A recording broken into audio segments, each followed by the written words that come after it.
नमस्कार. मी प्राध्यापक संतोष मेंगाळ, वाणिज्य विभाग, रयत शिक्षण संस्थेचे Abasaheb Marathe arts and new commerce science college, Rajapur, जिल्हा रत्नागिरी. आज आपण तृतीय वर्ष वाणिज्य या वर्गातील श्रम कल्याण व प्रथा या विषयातील कामगार कल्याणाचा कायदेशीर दृष्टिकोन सिद्धांत या घटकावर चर्चा करणार आहोत. मूळतः श्रमिक हा आजपर्यंत संपूर्ण जगामध्ये एक समाजातील दुर्लक्षित घटक म्हणून राहिलेला आहे. किंबहुना समाजातील इतर घटक कामगार या घटकाकडे एक दुय्यम प्रतीचा किंवा दुर्लक्षित घटक म्हणून पाहत आलेले आहेत.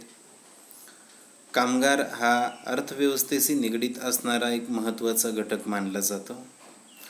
उत्पादनामध्ये कामगाराचा वाटा जो आहे किंवा कामगाराची भूमिका जी आहे ती अतिशय महत्त्वाची असते. कामगार कल्याणाचं जर झाले तर उत्पादन व्यवस्थेवर त्याचा निश्चितपणे परिणाम होतो. उत्पादनामध्ये वाढ होते, त्याचबरोबर त्या उद्योगाच्या किंबहुना देशाच्या आर्थिक विकासामध्ये सुद्धा वाढ होत असते. श्रम कल्याणाचा हा होणारा परिणाम जो आहे तो समाजातील इतर घटकांनी, त्याचबरोबर मालक किंवा सेवायोजक या घटकांनी लक्षात घेणे गरजेचे आहे. मानवतावादी किंवा औदार्यवादी दृष्टिकोन, त्याचबरोबर उपयोगितावादी दृष्टिकोन या दृष्टिकोन सिद्धांतांमध्ये मालक कामगारांना योग्य ती वागणूक देत नाहीत. किंबहुना कामगार कल्याणाच्या ज्या काही सेवा सुविधा पुरवल्या जातात त्या मालक किंवा सेवायोजक स्वेच्छेने पुरवत नाहीत, तर कायद्याची एक अंमलबजावणी म्हणून पुरवत असतात. कामगारांचा विकास व्हावा असे त्यांना मनापासून वाटत नाही.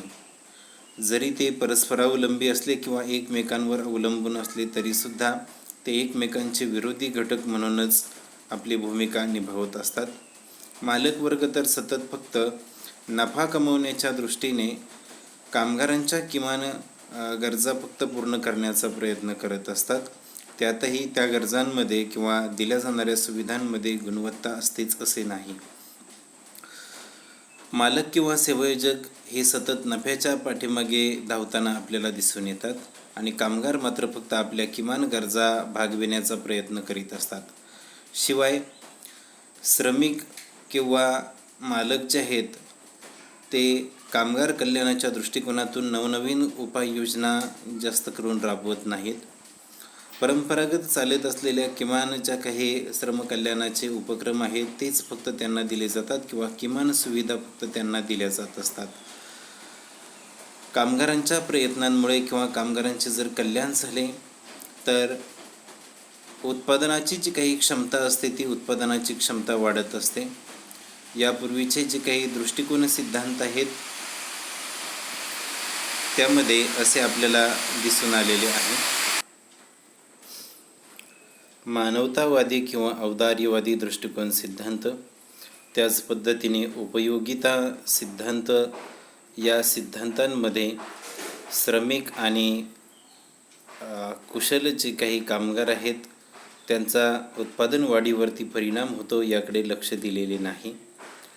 तर श्रम कल्याणासाठी उपलब्ध करून दिल्या जाणाऱ्या ज्या काही सुविधा असतील त्या फक्त कायद्याची सक्ती म्हणून पार पाडल्या जात असतात. त्याचबरोबर कामगार कल्याणावर होणारा जो काही खर्च आहे तो निष्फळ समजला जातो किंवा वायफळ होत असतो आणि आजही हा फरक आपल्याला जास्त दिसून येत नाही. आजही थोड्याफार प्रमाणामध्ये मालक किंवा सेवायोजक वर्गांचे असेच म्हणणे किंवा अशीच समजूत आपल्याला पाहायला मिळते. कामगारांची फसवणूक किंवा पिळवणूक करणे, त्यातून त्यांना निकृष्ट दर्जाचे राहणीमान जगावे लागत असते.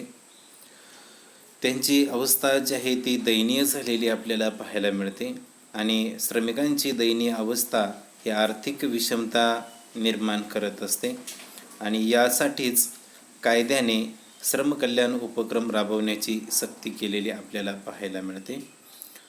श्रम कल्याण जे आहे त्याचा कायदेशीर दृष्टिकोन सिद्धांत या ठिकाणी आपण सविस्तरपणे पाहणार आहोत. कामगार कल्याणाचा कायदेशीर दृष्टिकोन सिद्धांत हा कायद्यामध्ये ज्या काही तरतुदी केलेल्या आहेत त्यावरती अवलंबून असलेला आपल्याला पाहायला मिळतं. त्यामध्ये प्रथमतः सरकारी हस्तक्षेप किंवा सरकारी धोरण विचारामध्ये घेतले गेले आहे. कायदा म्हणजे नियम किंवा माणसाची बाह्य वर्तवणूक सुधारावी आणि त्यातून कोणत्याही प्रकारचे नुकसान इतर त्रयस्थांना होऊ नये यासाठी कायदा व्यवस्थेने केलेले जे काही किंवा न्याय व्यवस्थेने केलेले नियम जे असतात त्यांना आपण कायदे असे म्हणत असतो. श्रमिकांची दयनीय अवस्था पाहता भारत सरकारने कामगार कल्याण उपक्रम राबविण्यासाठी काही विविध उपाययोजना केलेल्या दिसतात आणि त्या उपाययोजना ज्या आहेत त्या सेवायोजक किंवा मालक यांना सक्तीच्या केलेल्या आहेत. सरकार कामगार कल्याणासाठी क्षणोक्षणी सतर्क असल्याचे आपल्याला पाहायला मिळते. सेवायोजक जे आहेत ते श्रमिकांना सेवा उपलब्ध करून देतात किंवा नाही, शिवाय त्यांना आर्थिक आणि आर्थिकेतर सुविधा उपलब्ध करून दिल्या जातात किंवा नाही हे सुद्धा पाहिले जाते किंवा सरकारी दृष्टिकोनातून सरकार पातळीवरती या गोष्टीची शहानिशा केली पाहिजे. सरकारी धोरणे जी आहेत ती कामगारांच्या कल्याणासाठी म्हणजेच कामगारांच्या बाजूने असली पाहिजेत, जेणेकरून कामगारांचा सर्वांगीण असा विकास होईल. हा एक महत्त्वाचा भाग या दृष्टिकोन सिद्धांतामध्ये आपल्याला पाहायला मिळतो. कारण कायद्याची बंधने जर नसतील तर कोणत्याही प्रकारचे मालक किंवा सेवायोजक कामगारांना मूलभूत प्रकारच्या सुद्धा सेवा सुविधा ज्या आहेत त्या देणार नाहीत. आर्थिक सुविधा देत असताना सुद्धा पुरेशा प्रमाणामध्ये त्या देणार नाहीत आणि कामगारांची होणारी जी काही पिळवणूक आहे, फसवणूक आहे ती नेहमी चालू राहील. यासाठीच सरकारी हस्तक्षेप हा महत्त्वाचा असतो किंवा सरकारी धोरणे ही कायद्याच्या दृष्टिकोनातून महत्त्वाची मानली जात असतात. त्याचबरोबर कायद्याबाहेरील सुविधा देण्यास मालकांचा नकार असल्याचे आपल्याला पाहायला मिळते. विशेषतः सरकारने कामगार कल्याण सुविधेबाबत मालक आणि कामगार या दोघांच्याही जबाबदाऱ्या निश्चित केलेल्या आहेत. तरीसुद्धा कायद्यानुसार सुविधा पुरवणाऱ्या सेवा आयोजकांच्या तुलनेत कायद्यानुसार न देणाऱ्यांची संख्या ही मोठ्या प्रमाणावरती असलेली आपल्याला पाहायला मिळते. अशा परिस्थितीमध्ये मालक व कामगार या दोघांनाही एकत्र करून विचारांची देवाणघेवाण करणे गरजेचे आहे किंवा मालक आणि कामगार या दोघांच्याही एकत्रितपणाच्या ज्या काही चर्चा असतील त्यातूनच हे प्रश्न सोडवले जातील किंवा सरकारने ते सोडविले पाहिजे. सेवायोजकाने फक्त कायद्याच्या नियमांचे पालन करायचे आहे अशी समजूत करून कामगारांना फक्त दाखवण्यासाठी म्हणून कल्याण सुविधा ज्या आहेत त्या देऊ नयेत, तर एक माणूस म्हणून किंवा खरोखर कायद्याची जी काही बंधने आहेत ती माणूस म्हणून पाळत असताना श्रमिकांना मूलभूत सुविधा योग्य प्रमाणामध्ये उपलब्ध करून दिल्या पाहिजेत. निष्ठावान श्रमिक जे आहेत त्या निष्ठावान श्रमिकांचा पुरेपूर असा सर्वांगीण विकास होणे गरजेचे आहे. श्रमिकांना आपुलकी मिळवण्यासाठी आणि औद्योगिक क्षेत्रामध्ये महत्त्वाच्या अशा गोष्टी ज्या आहेत त्या समजण्यासाठी किंवा त्याचा उपभोग घेण्यासाठी श्रम कल्याण उपक्रम राबविणे गरजेचे असते. मानवतावादी किंवा औदार्यवादी दृष्टिकोन सिद्धांतामध्ये त्याचबरोबर उपयोगितावादी सिद्धांतामध्ये कामगार कल्याणाच्या सुविधा ज्या आहेत त्या दिल्या जाव्यात, परंतु त्यांना कोणत्याही प्रकारचे कायदे नाहीत. मानवतावादी सिद्धांतामध्ये फक्त कामगार कल्याणाच्या सुविधा देत असताना त्या मानव या दृष्टिकोनातून दिल्या जाव्यात आणि उपयोगितावादी सिद्धांताच्या दृष्टिकोनातून श्रमिकांचा जेवढा उपयोग व्यवसायाला असेल त्याच प्रमाणामध्ये सुविधा द्याव्यात किंवा श्रमावरती केला जाणारा खर्च आणि त्या उत्पादनातून मिळणारा जो काही लाभ आहे यांचे विशिष्ट प्रमाण लक्षात घेऊनच खर्च केला जावा असेही म्हटले जाते. परंतु कायदा आणि कायद्यामध्ये दिलेल्या सुविधा यांचा विचार मात्र त्यामध्ये केलेला नव्हता. किंबहुना कामगार कल्याणाचा कायदेशीर दृष्टिकोन सिद्धांत जो आहे त्यामध्ये असेही म्हटले आहे की कायद्यामध्ये ज्या काही सुविधा दिलेल्या आहेत, ज्या मूलभूत आहेत, त्यांचा समावेश कायद्यामध्ये केलेला असतो. परंतु कायद्याच्या बाहेर जाऊन सुद्धा ज्या काही श्रम कल्याणाच्या दृष्टिकोनातून सोयीसुविधा किंवा आर्थिक सुविधा असतील त्या देणे गरजेचे असते. परंतु आज मात्र अशा सुविधा कामगारांना मिळत नाहीत. किंबहुना कायद्याच्या बाहेर इतर ज्या गोष्टी आहेत त्या करण्याची मानसिकता सेवायोजक किंवा कामगार वर्गाची आपल्याला पाहायला मिळत नाही. त्यानंतर कायद्याचा जर आपण विचार केला तर प्रमाणित कायद्याचा आपल्याला संबंध येत असतो. श्रम कल्याणामध्ये सरकारने हस्तक्षेप करून सुद्धा अपेक्षित प्रतिसाद जो आहे तो सेवायोजक किंवा मालक या घटकांकडून मिळालेला आपल्याला पाहायला मिळत नाही. किंबहुना मालक आणि कामगार हे दोन्ही परस्पर विरोधी घटक आहेत. त्यामुळे त्यांच्यामध्ये नेहमी कलह निर्माण होत असतात आणि त्यांच्यातून निर्माण होणाऱ्या कलहामुळे औद्योगिक शांतता जी आहे ती नाहीशी होण्याची सुद्धा शक्यता वर्तवली जाते. औद्योगिक क्षेत्राचा राष्ट्र उभारणीमध्ये महत्त्वाचा वाटा आहे. त्याबाबत सुद्धा सरकारने विचार करणे गरजेचे आहे आणि त्या दृष्टिकोनातून श्रम कल्याणाच्या बाबतीमध्ये विविध कायदे जे आहेत ते करणे गरजेचे असते. किंवा कायद्याचा जर आधार नसेल तर मालक किंवा सेवायोजक कोणत्याही प्रकारच्या सेवा सुविधा ज्या आहेत त्या श्रमिकांना किंवा कामगारांना देणार नाहीत. त्यामुळे भारत सरकारने काही श्रम कल्याणाच्या बाबतीमध्ये किंवा कामगारांच्या बाबतीमध्ये कायदे संमत केलेले आहेत, ते आपल्याला पाहता येतील. कामगार कल्याण जे आहे त्या कामगार कल्याणासाठीचे प्रमाणित कायदे जे आहेत त्यामध्ये प्रथमतः भारतीय संघटना कायदा 1927, त्याचबरोबर औद्योगिक वादविवाद कायदा 1926, औद्योगिक संबंध कायदा 1947, भारतीय कारखाना कायदा 1948, कामगार राज्य विमा कायदा 1948, कर्मचारी भविष्य निर्वाह निधी कायदा 1952, बोनस किंवा अधिलक्ष प्रदान कायदा 1965, iron over mine labour welfare कायदा 1961, सेंट्रल मॅटर्निटी कायदा 1962, कुटुंब निवृत्ती वेतन कायदा 1971 आणि कॉन्ट्रॅक्ट लेबर रेग्युलेशन अँड ॲब्युलेशन कायदा 1970 अशा कायद्यांचा समावेश आपल्याला पाहायला मिळतो. खरे तर कामगार कल्याणासाठीच्या ज्या काही सेवा सुविधा ज्या आहेत त्या मालक किंवा सेवायोजकांनी जर सरळ श्रमिकांना जर दिल्या असत्या तर असे कायदे करण्याची आवश्यकता भारत सरकारला भासली नसती. परंतु मालक किंवा कामगार वर्ग हा फक्त नफा मिळवण्यासाठी किंवा नफा कमवण्याच्या उद्देशानेच कामगारांचा वापर करीत असतो आणि कामगारांना कोणत्याही प्रकारच्या सेवा सुविधा न देता फक्त त्यांच्याकडून काम करून घेतले जाते आणि कामाच्या मोबदल्यामध्ये किमान वेतन दिले जात असते. परंतु कामगारांचा सर्वांगीण विकास व्हावा यासाठी भारत सरकारने या कायद्यांची निर्मिती केली.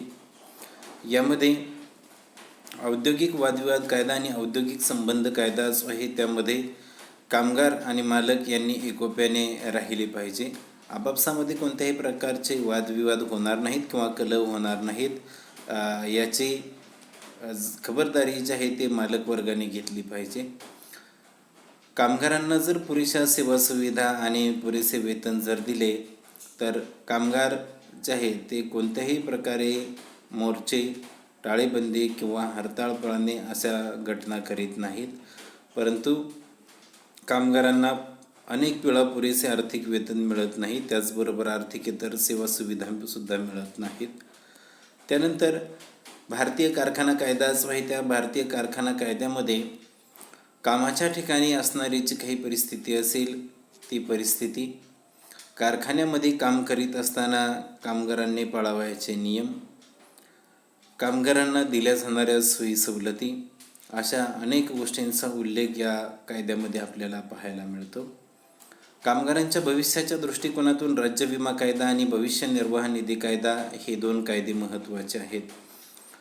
कामगारांच्या पश्चात म्हणजेच कामगाराचा जर मृत्यू झाला तर त्याचे कुटुंब जे आहे ते उघड्यावरती पडू नये, किंबहुना कामगाराच्या कुटुंबातील सदस्यांना आपले जीवनमान चांगले जगता यावे यासाठी कामगार राज्य विमा कायदा अस्तित्वामध्ये आला. कर्मचाऱ्यांना निवृत्तीनंतर भविष्यामध्ये उतार वयामध्ये उत्पन्नाचे साधन नसते आणि अशा वेळी त्यांची हलाखीची परिस्थिती होऊ शकते. भविष्यामध्ये अशी परिस्थिती निर्माण होऊ नये म्हणून सरकारने कर्मचारी भविष्य निर्वाह कायदा तयार केला. या कायद्याअंतर्गत भविष्यामध्ये निर्वाह भत्ता दिला जात असतो. त्याचबरोबर बोनस किंवा अधिलक्ष प्रदान कायदा, iron over mine labour welfare कायदा किंवा कुटुंब निवृत्ती वेतन कायदा जो आहे तो सुद्धा श्रमिकांच्या दृष्टिकोनातून महत्त्वाचा आहे. निवृत्तीनंतर संबंधित कामगाराला किंवा श्रमिकाला आपले कुटुंब किंवा आपले जीवनमान चांगले चालवता यावे यासाठी निवृत्ती वेतनाची तरतूद या कायद्याअंतर्गत केलेली आपल्याला पाहायला मिळते. सध्या सन 2005 नंतर सरकारने हा कायदा काही क्षेत्रांमध्ये मागे घेतलेला आहे. निवृत्ती वेतन जे आहे ते दिले जाणार नाही असेही अट त्यामध्ये घातलेली आहे. सध्याच्या परिस्थितीमध्ये विविध क्षेत्रातील कामगार आणि सरकार यांच्यामध्ये संघर्ष या गोष्टीवरून सुरू असल्याचे आपल्याला पाहायला मिळते. त्याचबरोबर कॉन्ट्रॅक्ट लेबर रेग्युलेशन अँड ॲब्युलेशन कायदा म्हणजेच हंगामी तत्वावरती किंवा कॉन्ट्रॅक्ट बेसिसवरती ज्या कामगारांच्या नेमणुका केल्या असतात त्यांच्यासाठी सुद्धा काही सेवा सुविधा ज्या आहेत त्या दिल्या जाव्यात. त्यांच्याही प्राथमिक गरजा पूर्ण झाल्या पाहिजेत या दृष्टिकोनातून या कायद्याची निर्मिती 1970 केलेली आपल्याला पाहायला मिळते. या ज्या काही कायद्याच्या तरतुदी आहेत त्या अंमलात आणण्यासाठी सरकारने सक्ती केलेली आहे. सेवा योजकांनी या कायद्यांचा पुरेपूर वापर करून कामगारांना किंवा श्रमिकांना पुरेशा प्रमाणामध्ये सोयीसुविधा उपलब्ध करून देणे गरजेचे असते. सक्तीची केलेली आहे त्या सक्तीतून श्रमिकांच्या हक्कांचे आणि हितांचे संरक्षण होईल. तसेच वेळोवेळी या कायद्यामध्ये अपेक्षेनुसार बदल करणे गरजेचे असते. कायद्यामध्ये श्रमिकांना हक्क, कर्तव्य, जबाबदारी, अधिकार यांची जाणीव होत असते, ज्यामुळे औद्योगिक शांतता प्रस्थापित होण्यात मदत होत असते आणि या गोष्टीचा सुद्धा सेवायोजक किंवा मालक यांनी विचार करणे गरजेचे असते.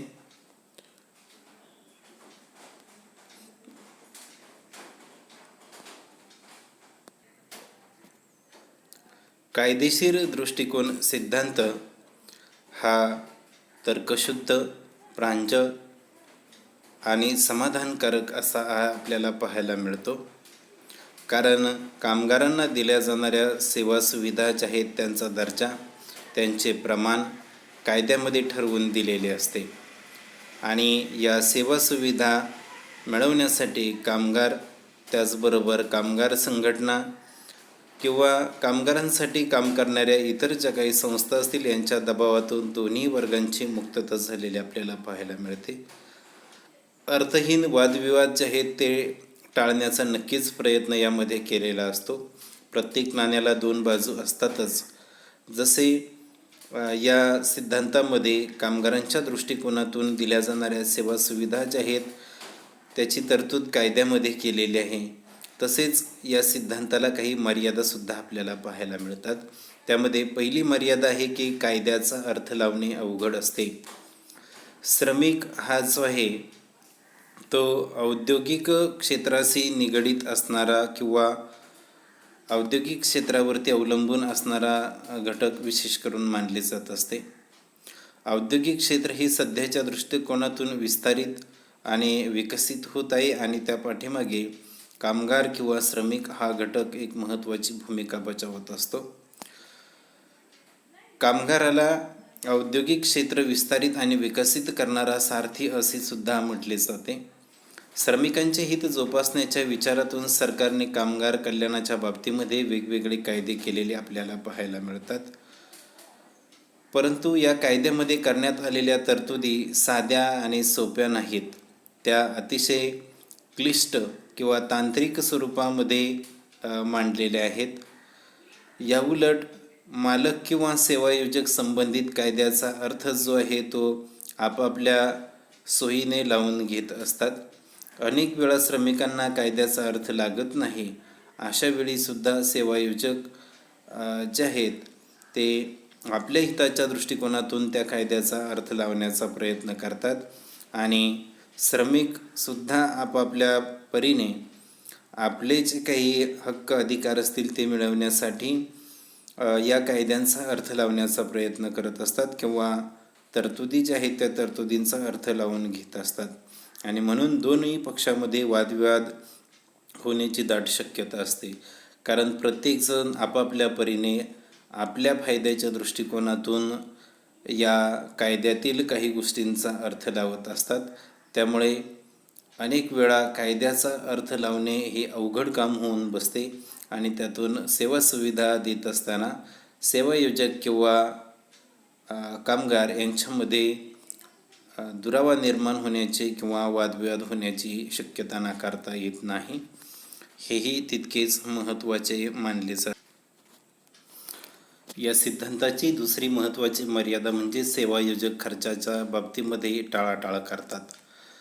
सेवायोजकांच्या मनामध्ये एक भीती असते की कामगार कल्याण उपक्रमावरती जर जास्त खर्च झाला तर आपला उत्पादन खर्च हा वाढत असतो आणि नफ्याचे प्रमाण कमी होत असते. आणि म्हणून सेवायोजक खर्चिक तरतुदींच्या बाबतीमध्ये नेहमी टाळाटाळ करीत असतात. किंबहुना त्याचा कामगार कल्याणावरती विशेष असा परिणाम झालेला आपल्याला पाहायला मिळतो. त्यानंतर सेवायोजक नेहमी कायद्यातील पळवाट शोधतात. ही सुद्धा एक या सिद्धांताची मर्यादा आपल्याला पाहायला मिळते. सर्वसामान्यरित्या सेवायोजक जे आहेत ते आर्थिकदृष्ट्या सबळ असल्यामुळे नेहमी कायद्यातील पळवाटा शोधण्याचा ते प्रयत्न करत असतात. अनेक वेळा कायद्याने कामगार कल्याणावरती वेगवेगळ्या सुविधा ज्या आहेत त्या पुरवण्यासाठी सांगितलेली असते किंवा पुरवण्याबाबतच्या तरतुदी असतात. सेवायोजकसुद्धा अनेक वेळा फक्त त्या सेवा सुविधा पुरवल्या आहेत असे कागदावर ते रेकॉर्ड तयार करतात आणि सरकारच्या निदर्शनास आणतात की संबंधित व्यवसायामध्ये या सेवा सुविधा पुरवल्या जातात, परंतु त्यांची अंमलबजावणी मात्र झालेली पाहायला मिळत नाही. अनेक वेळा सेवायोजक जे आहेत ते कायद्यामध्ये आपल्या सोयीने अर्थ लावून कायद्यातून पळवाट काढण्याचा प्रयत्न करत असतात. म्हणजे प्रत्यक्षरित्या कामगार कल्याणावरती खर्च न करता फक्त खर्च केल्याचे भासविले जात असते. ही सुद्धा एक सिद्धांताच्या दृष्टिकोनातून मर्यादा आपल्याला पाहायला मिळते. त्यानंतर न्यायासाठी दीर्घ असा कालावधी लागत असतो.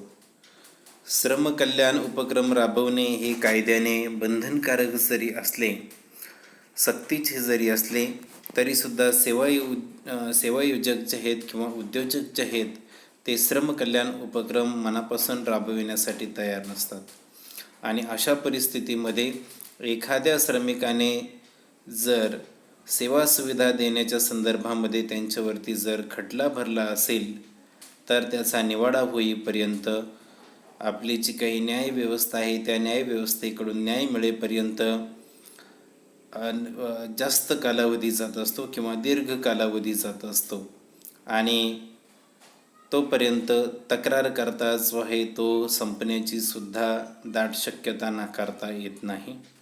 थोडक्यात तक्रारीवरती तातडीने निर्णय घेऊन कारवाई केली जात नाही आणि दीर्घ कालावधीनंतर जर निकाल लागला असेल किंवा न्याय मिळाला असेल तर त्याचे महत्त्व किंवा त्या सुविधांचे महत्त्व तोपर्यंत त्या कामगाराला कमी झालेले असते किंवा ती सुविधा जी आहे तिचे महत्त्व त्या ठिकाणी कमी झालेले आपल्याला पाहायला मिळते.